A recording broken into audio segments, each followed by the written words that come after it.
Hello and welcome to the Glazier Nation Podcast. My guest this week is Jason Smith. Jason is the National Sales Manager for UCS. And if you're like me, UCS means nothing to you, but what it does mean is ventilation. Yes, in the throes of August in Florida, Jason came on the podcast to tell me to open my windows. No, not quite like that, but he did come on to discuss ventilation, the benefits of ventilation. So yeah, we discussed those benefits in our schools, our office buildings, our hospitals. And as someone who didn't quite know all this stuff, I found it really interesting. I had a great time chatting with Jason. I hope you enjoy the podcast. The Glazier Nation Podcast is brought to you by Glazier Nation. You can check out all their offerings at glazernation.com. And the Glazier Nation Podcast is also sponsored by Glass Build. Hey, Glazier Nation will be at Glass Build doing all sorts of fun stuff. You can check them out there and then listen to this guy. Business and livelihood by attending the biggest industry event of the year, Glass Build America. Join your peers, prospects, and competitors in Atlanta October 31st through November 2nd for the ultimate business building and networking event, Glass Build America. Learn more and register at glassbuild.com. That's glassbuild.com. Register for free using promo code POD. What kind of dog do you have? He's a boxer rescue. His name is Obi-Wan, as in Star. Okay. How old? He's 6. And you alluded right before I hit the record button that he picks up on your energy. Are you into the Cesar Millan stuff? Well, the dog is not really trained, and I'm not training him well. So when I go outside, he wants to attack every other dog and other person. So I get nervous when I see people. He picks up on that vibe, and then he wants to lash out. Yeah. So that's kind of, I don't know if you've watched Cesar Millan's show. No, tell me about it. I don't know if that's relevant anymore, but yeah. So Cesar Millan, I don't even know what his show was called. I think it was called Cesar, like just his name, but. Okay. Essentially what he's doing is he's teaching dog training and dog behavior to dog owners, but not quite like the traditional, I'm not sure if this is traditional or not, but, give a dog a treat, reward it for doing something. He's more of like the energy, and you have to be the alpha leader, and you have to lead through your energy and your examples. And, the dog has the sixth sense, so the dog can feel through the leash if you're uncomfortable. And then the dog wants to protect you, maybe. That's absolutely what's happened. I need to contact this guy. So yeah, thanks for the lead on the lead. Yeah. I had a rescue dog from 2005 or 6 till 2016, and we had 2 cats too, and all 3 pets died. I think within a year, right after my first son was born, and they were all of the age that could happen, right? But we haven't hopped back on that yet. We had 2 boys. They're very close in age, so we wanted to wait a bit, but we're kind of ready now. Yeah. Rescues are good. I got a divorce 6 years ago and ended up spending $50,000 to take ownership of the dog. So the dog's quite special to me. Yeah, that's an expensive dog. Yeah, we were gonna do a rescue. The dog I had before was a rescue, and I'd actually applied for one recently, and I don't know if they had just an ample amount of applicants, and there was someone better, but I was surprised we weren't chosen, to be honest. Yeah, that is surprising. Dang. Well, don't let your hopes down, right? Yeah, the application was pretty detailed, and all my answers were, what I would think they'd want to hear. The dog will get tons of exercise, just very normal stuff. But there were 2 points, and you tell me what you think. Go on. One was a question of how you would handle the dog jumping on like people coming in your home. Okay. And it was a multiple choice, and I don't remember what the other ones were, but I answered truthfully, and I think it might have cost me, is I would knee the dog. Okay. Yeah. Once. I promise you it takes one time. I'm not for being cruel to animals. I never hit my dog, but if my dog jumped on someone once, I never do it again. Yeah, or step on his back feet, Yeah, that I could see them not wanting me to do. And then I did mention there was like a how would you train your dog? this is the most far off on an intro I've ever gone, but we'll get to all the glass stuff in a second. But the other one was, how would you train your dog? And it was positive reinforcement was one of the choices, which I chose. Okay. And then there was also like the Caesar Milan was like an answer, the guy that I just mentioned. And I'm not sure if he's like out of style now. Well, I mean, I think energy work is present today, and we know we give off a vibration to people. They pick it up. Dogs pick it up. My boss owns horses, and he said that his wife, if she's in a bad mood, the horse knows. If she's anxious about a show, the horse feels it. So Yeah. people and pets were connected energetically. Yeah. And I mean, I would expand that to people and people too. I mean, it's part of the conversation of these. We're doing one right now. This is essentially a virtual meeting. It's a podcast, whatever you want to call it. But prior to like the COVID stuff, you didn't handle a lot of your meetings like this, right? Right. Because when you're in the room with a person, you have energy, and you have facial expressions and hand gestures, and you can pick up on that stuff. Yep. So energy, I mean, definitely energy is something that you feel it through the connection, even on the podcast. We don't have the in-person vibes, but I'm certainly, we're connected. So yeah. So that was the farthest I've ever gone on an intro. But it's interesting to me, and I just looked at that shelter again. While my family's out of town, I had the idea that I would possibly try and get a dog while they were gone. Nice. But there were none in Florida for this particular. It's like a shepherd rescue type thing. My old dog was a shepherd, and he was a good dog, so we were going to go that route. Nice. Yeah, well, keep putting that out there to the universe, right? Something will show up. Yeah, it's like I don't have enough going on right now. And we got baseball season about to start. We'll get all busy with that again. But Jason Smith, you are on the Glazier Nation podcast to talk about ventilation, not dogs. Right. Sounds good. Both. So when you reached out to me, well, this is where I'm ignorant, right?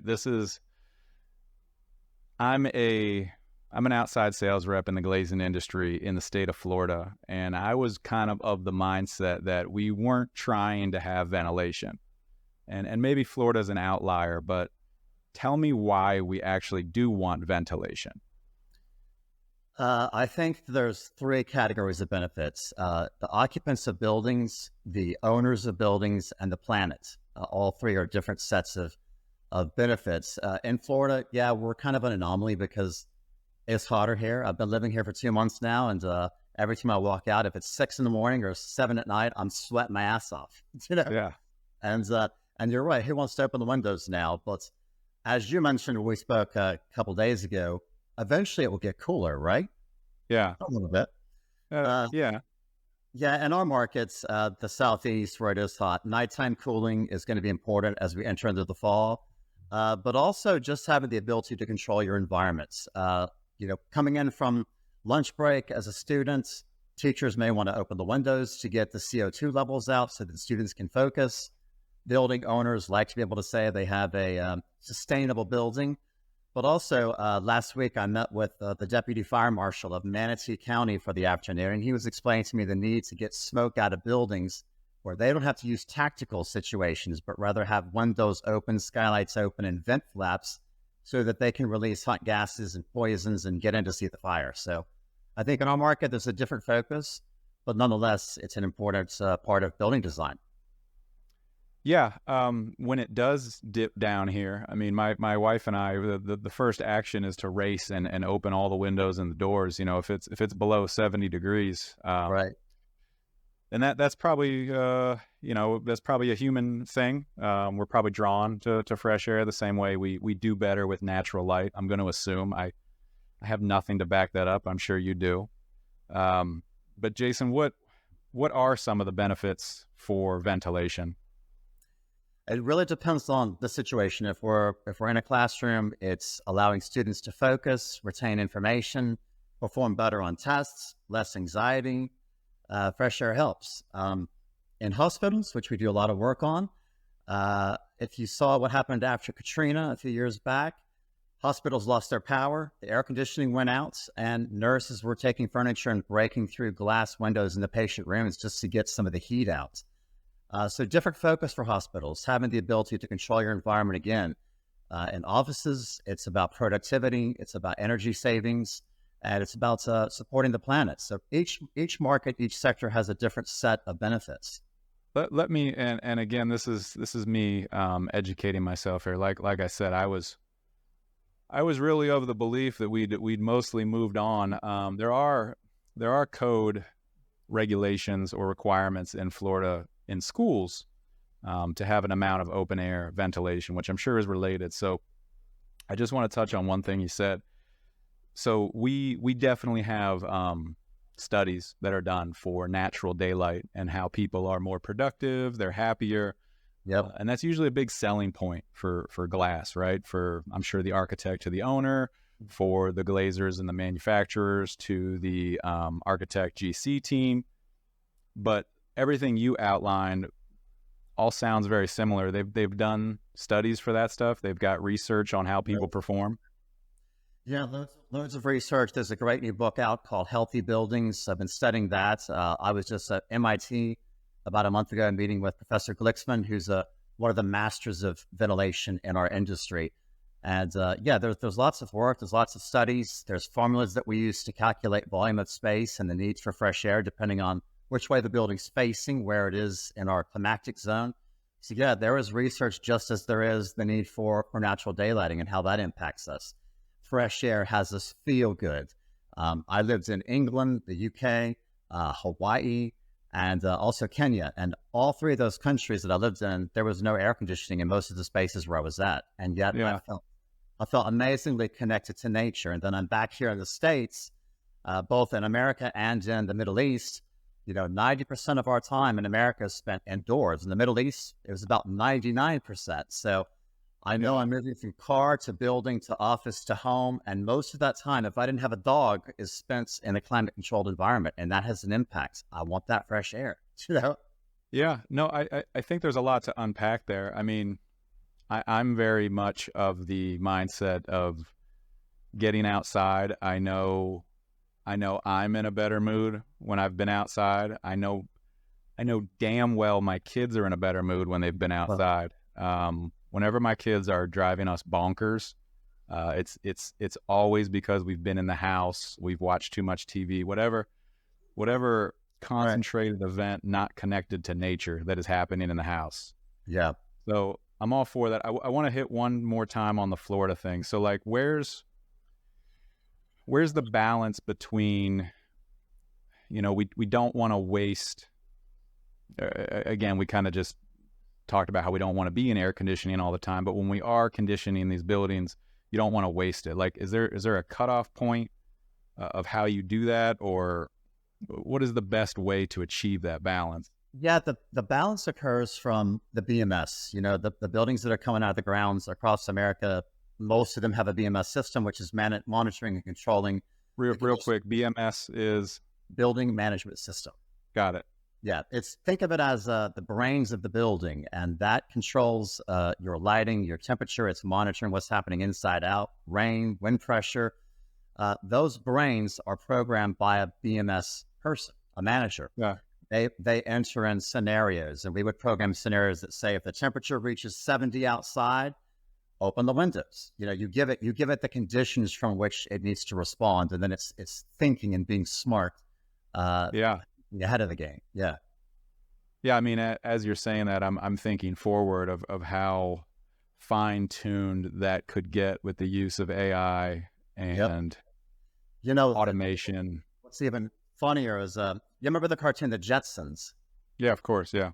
So 1962, the Jetsons came out, and Hanna-Barbera, visualized this society in the future, Orbit City, and those flats that they lived in had automated windows. So he was predicting what was going to happen from 1962, and here we are living in a day today where windows are automated. We can push them up and voice activate.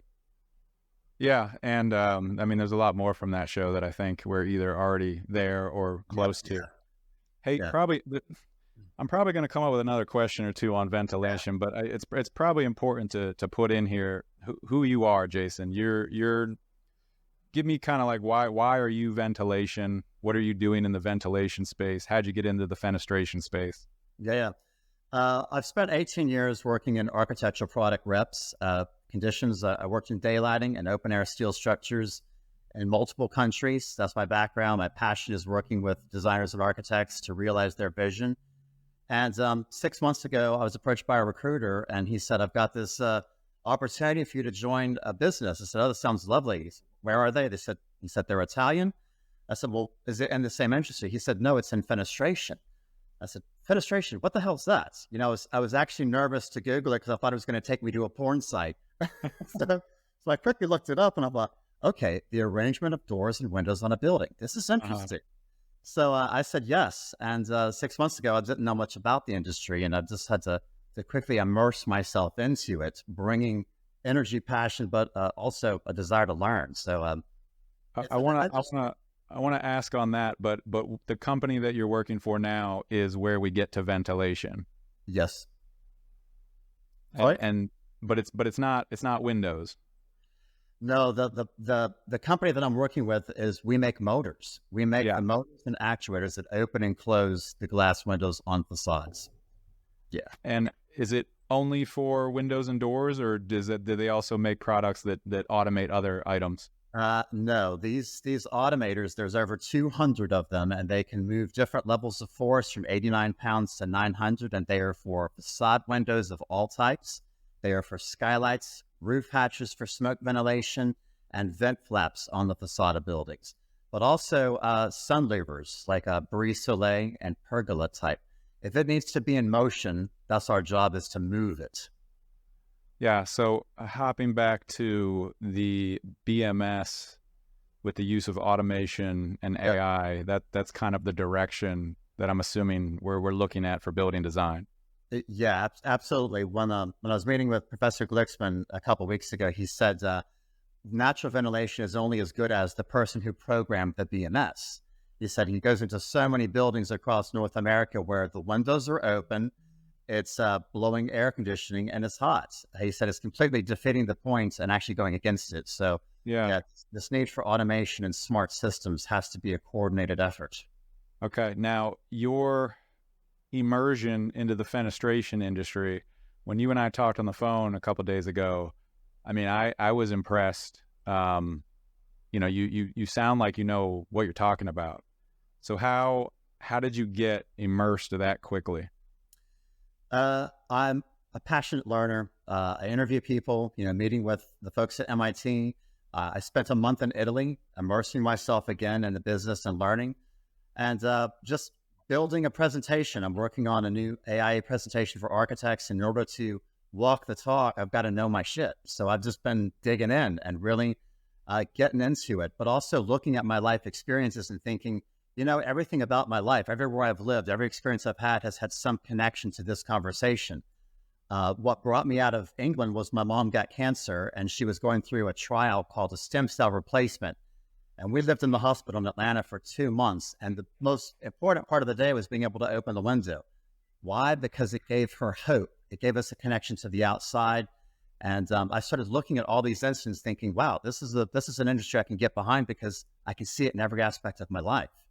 Ventilation, natural ventilation, it's just an important part of what I do. Yeah, that's kind of a common theme on the podcast is we use glass so frequently. I mean, if you think about it, and I'm tying glass to fenestration, right? Yeah. You wake up, you probably check the time on your cell phone. That's glass. You probably, there's a glass mirror and a glass shower in your bathroom, and then there's a glass coffee pot. The list goes on and on. But it's so frequently used in our life. It's the most attractive part of a building, but it's kind of a hidden industry. So what is interesting to me about you, having kind of immersed yourself and ramped up your knowledge so quickly in 6 months, is there's a lot of opportunities in this industry, not just for architectural sales, but for manufacturing, for fabrication, for installation, for everything, for every level. Yeah. And to find people to fill those roles, I think is challenging for all of us. So, what do you think now, being in the industry for 6 months? Is it similar to the other architectural fields you've worked in, or is it different? Yeah, what's interesting about what happens is when massive life events occur, it changes the direction of design and build. So when we look back at September 11th in New York, right after that, we became a nation of security first, and it changed the way we live. It changed building design, and security became our norm. Then we had COVID-19 2 years ago, and we became a health first nation. So as these kind of landmark items that are occurring in our worlds, it changes design. And we've certainly moved away from brutalist architecture into truly a Glazier Nation, where everything is surrounded by glass. And we want that connection to nature, biomimicry. The work I did in daylighting and canopies, it was all about connecting us to nature. And natural ventilation is the same conversation. Fenestration is that conversation. It is about giving us that view of trees and wildlife, and having us feel good as we operate through the routine of our life.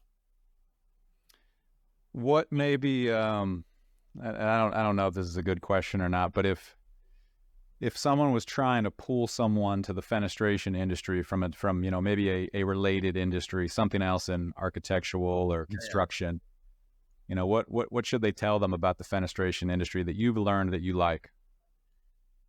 It's innovative. It's changing very, very fast. We've seen the rise of chromatic glass where you can push a button and it tints. Same with mirrors. We've seen different innovations in terms of daylighting with skylights and polycarbonates. And certainly now it's evolved into ventilation. And in Europe, every building has natural ventilation. In America, we're a bit late to the game. The trends are coming across the ponds just now. But what's exciting about the industry is it's changing fast, and there's a lot of opportunity. You just got to dig in and find it, and then find the right people. And I was talking to Max Perelstein last week, and he said, you really need to be a serial networker and ask for introductions. And I said, I love that. I like networking. I like asking questions. That's what you have to do in this industry. And that's been part of the catapult to my learning, is just figuring out who to talk to and the right questions to ask, How long were you out of the States? 15 years. Did you come back on vacations, or were you gone for 15 straight years? No, I came back for holiday to see my family over Christmas, and then moved around from Hawaii to England to Wales to Abu Dhabi to Kenya, just literally all over the place. And then lastly, most recently, Italy. Okay. And those were all in architectural promotion, architectural sales? Yeah, you got it. It was all channeled from the Olympics in Atlanta. I used to work for the organizing committee. I was a torchbearer in Huntsville, where I was born.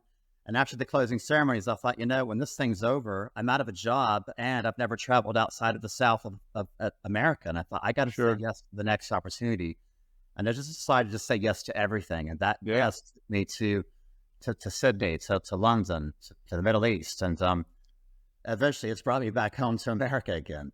You mentioned kind of, and I suppose there's maybe yes and no. You've got climate differences in Europe versus United States, but not everywhere. I mean, we have places that line up with them. So yeah, that it kind of reminded me of I spent not nearly as much time in London as you did, but I lived there for a while. And when I came back, I just had like this immense reverse culture shock. And, it was just, listen, everybody is larger in America, and you notice it immediately when you've been gone for a while. And, we've touched on, you're in an air-conditioned space, you walk to an air-conditioned vehicle, and I'm sure that hit you when you came back and you realized you were going to get into ventilation. Yeah, it is definitely we're two very similar countries separated by the same language. And certainly different climates. Where it hit me the most was moving to Hawaii, because that's the first time I've ever stepped off of an airplane and walked through a terminal and there was no glass. And you experience the smell of orchids, and you feel the breeze coming through. And I just thought, wow, this is unbelievable. It's not enclosed, and it doesn't have to be. And each country certainly offers a different take on natural ventilation, and it's really being driven by the climate. But what's happened in the UK is none of the homes have air conditioning, and the temperature's been rising, and it's hot. When I was there, it was 80 and 90 degrees in my house. I had no air conditioning. You really wanted it, and windows wasn't enough. But I guess as our climate changes, we've got to really be thinking ahead of how we're going to handle it. Yeah, and I want to be clear. I love my country, and I'm not knocking our country for these differences, but there are things that we could use from other countries to implement into our game plan. And if more ventilation means, better mental health, better production, Yep. like I said, all kind of the similarities to natural light, then, I'm in. In August in Florida, no, you can go pound some sand, but I've learned that. Yeah, absolutely. But it's hot everywhere. It's hot in Texas. It's hot in Georgia, and it's smoking hot here in Florida. So yeah, the windows are shut. I'm enjoying my air conditioning. yeah, Yeah. I talked to a counterpart of mine, a colleague of mine in Minnesota the other day, and he is normally talking about how it's negative 30 and they can't bury anybody until April or May because the ground is so frozen. But he did tell me that, like, for a brief period of time they've got 100 degrees with humidity, and pitching ventilation to people this time of the year is probably like, you should probably just take off like August. Well, I think that's probably why Italy is shut down from the 10th until the 24th. But certainly the Southeast is not the place to be doing it. I need to be doing this in the Northeast and in California, the Midlands up north. I just was working on a project that's coming out of Ohio. So yeah, the South probably not the best spot. I'm not throwing a dart on a map and hoping for the best. I'm looking at the climatic zones and then going to where it makes sense. Yeah, I think there's merit in the southern states. We do have in Florida from, it changes every year by a week or two, but sometime around Christmas until about the end of February. Right. That's and you know what? I'm a big fan of March and April too. That's those are actually my two favorite months here in Florida. But you could do ventilation, and like I said, there's code requirements for schools already in place for open air. So there's some stuff there. All those places you've lived, what was the most unique experience?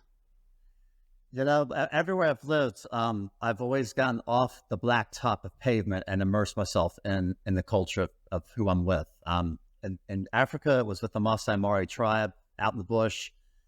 In the Middle East, it was with the Arabs and sheikhs on camels going through the desert.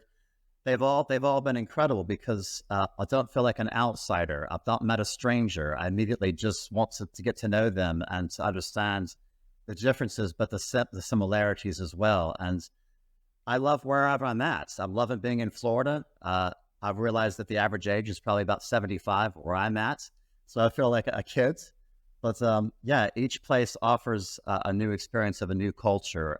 Hawaiians are very different in terms of their aloha spirit. And people... Was Florida chosen based on, you'd mentioned something about your mother? Was that... No, the business that I work for, our headquarters is in Busala, Italy, which is on the coast of Genoa. And here in Florida, we also have a marine business, which is on the water. So our business has multiple factors. We have marine, we have energy, agriculture, and we have architecture. So and that's all part of the automated motor. It's all part of the UFlex group, which is the parent company that owns us all. And but all those fields that you mentioned, marine and all that, it's all use of the motor. It's all the use of the helical cable, which is something that was patented 88 years ago by a great grandfather of the company I work with. This cable allows things to be actuated. It will turn, it will twist, and it can push and pull. And that was the source of everything we've been doing. Obviously, it's evolved from manual to electric to now BMS, being controlled by phones and technology. But yes, it's in how we power, how we steer a boat, the rudders. It's in how we steer a tractor in the fields. That same technology is in everything. Okay, but then you specifically is just for the BMS and the window actuators and that kind of stuff. Okay, yeah, that's my focus. I want to be very clear about this. I love the state of Florida, and it would be very hard to move me out of the state of Florida now. Right. but I hated Florida for my first 2 years I was here. Really? And I gotta think that dude, you're talking about riding camels and stuff. Like, Florida is where culture comes to die, and it's got to be a bit of a struggle for you. I don't know. I've had such an adventurous life that at my age, it's kind of good to slow it down a little bit. And what's so nice is driving to work and seeing palm trees. I mean, Yeah. that's pretty amazing. And if I need to get to the ocean and get out in crystal clear, 90-degree ocean, I can do that in 15 minutes. So yeah, I mean, like, again, this paradise. When I tell my friends back in Atlanta and people across the nation where I live, this is, God, that's the place we want to be. You're lucky. You're right. I am lucky. And I think that you're called to this place. I didn't choose it. I was kind of called to be here. And every week I seem to meet somebody that was connected to my life in other parts of where I lived, and they happened to be here and I didn't know it. Yeah, like I said, you would have to pull me out of here. Same. Now I'm a Floridian through and through now, but yeah, when we moved here, man, it was hot, it was uncomfortable. Yeah. There was nowhere good to eat. You know, you name it, we wanted out, but after about 2 years, man, I started to acclimate, and we love it now.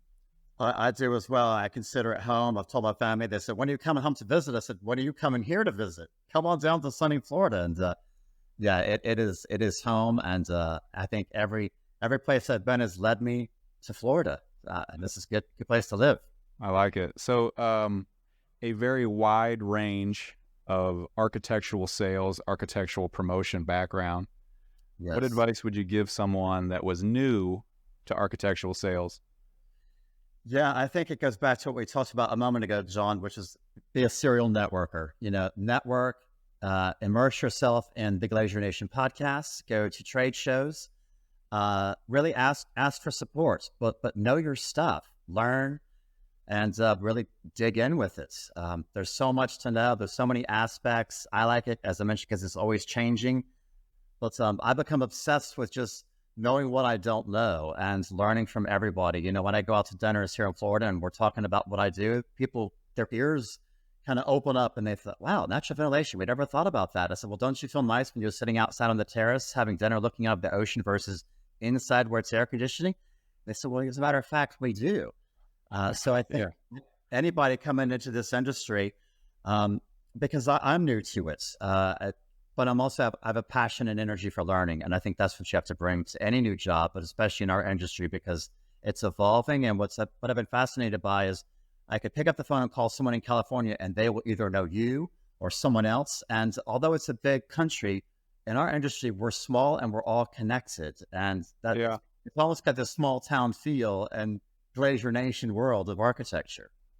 Yeah, it's we had our first for a while in-person national sales meeting for my employer this past spring, but previous to like the COVID virtual calls and stuff, we would have them yearly, right? And new sales reps were always they are now. They were and they are interesting to me, right? Like I'm a second generation guy, so I kind of knew everything. Not everything. I don't know everything. That was bad language, but I knew the stuff. Yeah. Right? And then people that either come from a different, construction trade or a different sales background, it's always been interesting to me how they can pick up the pieces and learn that, because it's not like sales techniques that you would teach. I guess like your normal sales, I don't know, like medical or tech. It's very niche and it's more about problem solving to me. It is about solutions, coming up with solutions, but also for me, it's about observing life. I mean, there's so many interesting things happening around me, and I'd see it and then figure out how to tie that experience into what I do and then translate it into architecture. I think as someone new to the industry, it's just a matter of opening our eyes and looking around us and seeing what's there and then tying it into our business and using a lot of stories to make it sound interesting. What about someone that's maybe been doing architectural sales for 10, 15, 20 years? Any advice for that person? Keep it real, keep it current. Things are changing so fast. I would think that someone who's been in this for a while, maybe been there and done that, and they got to reignite their passion, reignite their energy, but also to know that each generation that's coming up behind us, they have a different set of needs and concerns. The millennials certainly do, from Gen X and Gen Y. Everybody has different needs. The millennials, they're wanting to work from home. They're not wanting to be in an office. Well, that's going to impact design. And people who are in the industry for a long time need to be aware of the changes that are happening generationally and industry-wise, and just keeping it fresh, You threw a term in there that I thought we'd gotten rid of, Gen Y. Yeah. So I always thought I was Gen Y, but then just someday it just disappeared and I was lumped in with the millennials. Okay. So I think millennials is 1981. All right. Is the cutoff. So millennials are 40 years old. Okay, I'm an Xer. I'm 51, so yeah. I think that's Gen X. Yeah, that's Gen X. Yeah, they just nixed Gen Y, and I was very confused and upset because I didn't want to be lumped in with the millennials. But you are now, are you? I am, and now I guess I'm over it. It's just like Florida. Like I didn't like it at first, but now I'm fine. It's fine. Millennials are 40. Right. It's after millennials. I think goes Gen Z now. Yeah, like my brother in Atlanta, he's got a 14-year-old son. I guess he's Gen Z, and he could care less about interacting with anybody live. He wants to be on video games. He wants to be in his room. When that generation comes up, we're going to have to sign buildings for this. People don't want to connect. How are we going to do it? I don't know. But certainly their needs are different than ours and different than yours. Things are changing through technology and online gaming and online platforms and online dating. I mean, all of it. Yeah. It's different. Yeah, for sure. I mean, I could go down a really long rabbit hole with all that stuff, but Same. I won't tie you up too long on that.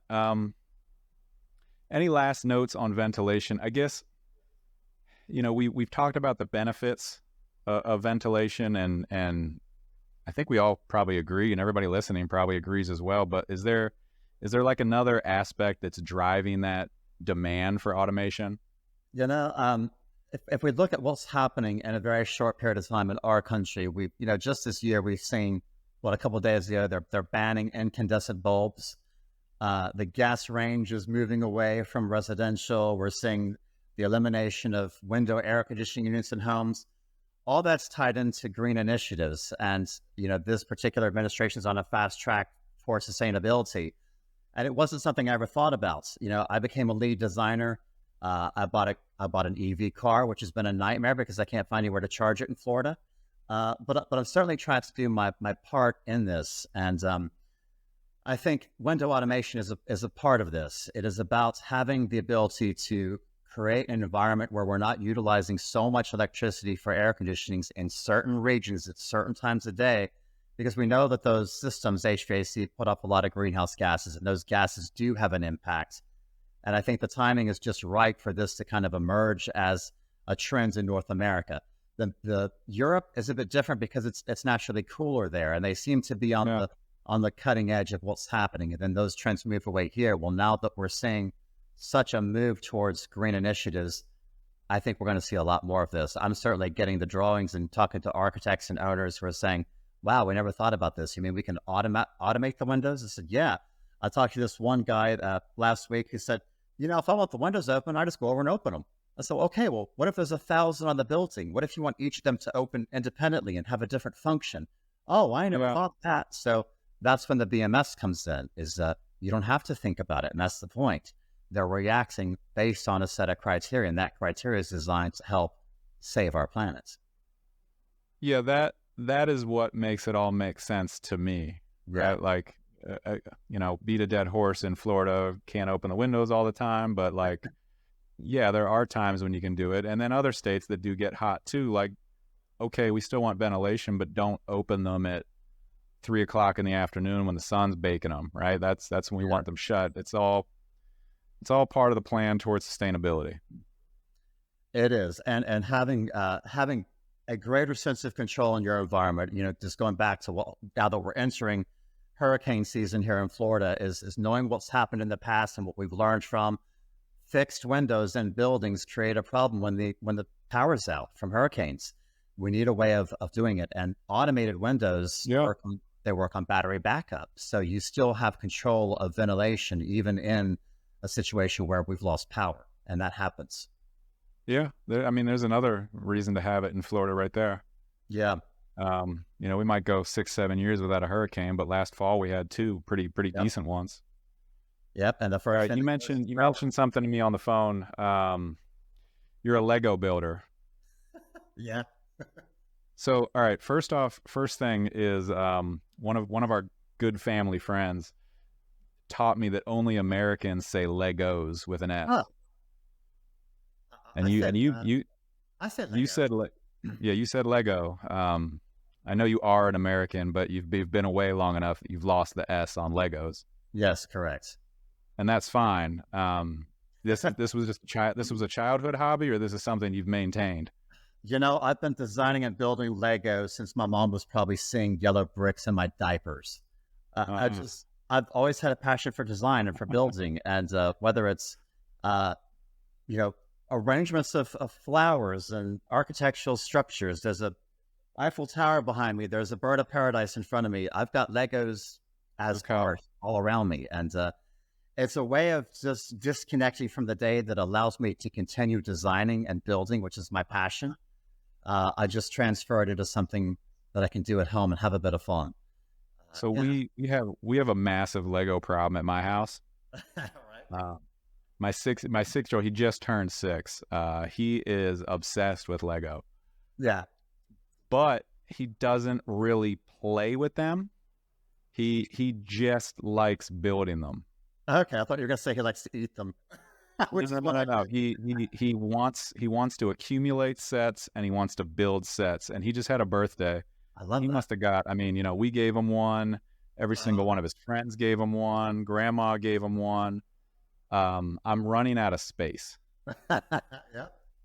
Is the biggest problem. And then we have some of the stuff you talked about too. So like, he loves Legos so much that like for Mother's Day or my wife's birthday, we get like the flower Legos. Yeah, I love those botanicals.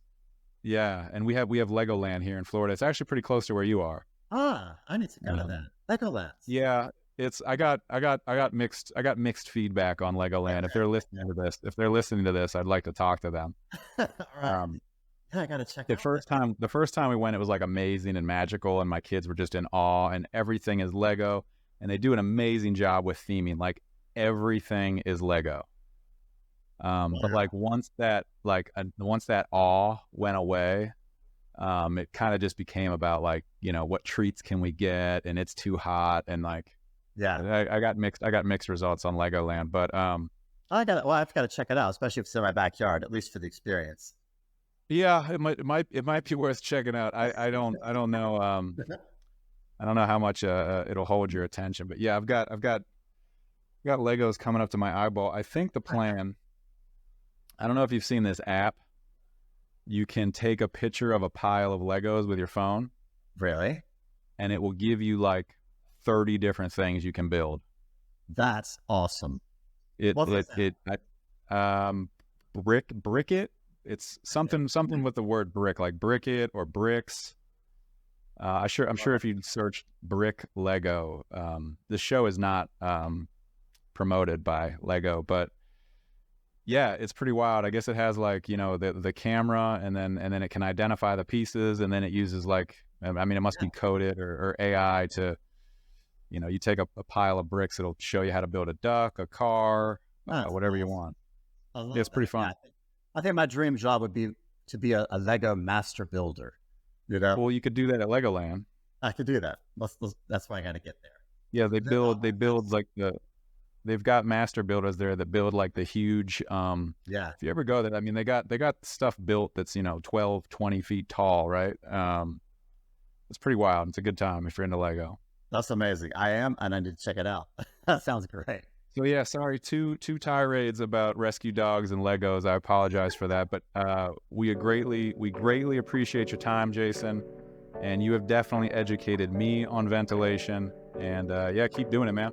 Man, John, thanks for the occasion to get together. It's good to hang out and talk about all sorts of different conversations. And keep podcast. I'm promoting it. And it's a good source of information for me as a newbie in the industry. So thank you so much. I appreciate it, man. That's what we're trying to do here. You have a great night, all right? All right. Take care. See you around Florida.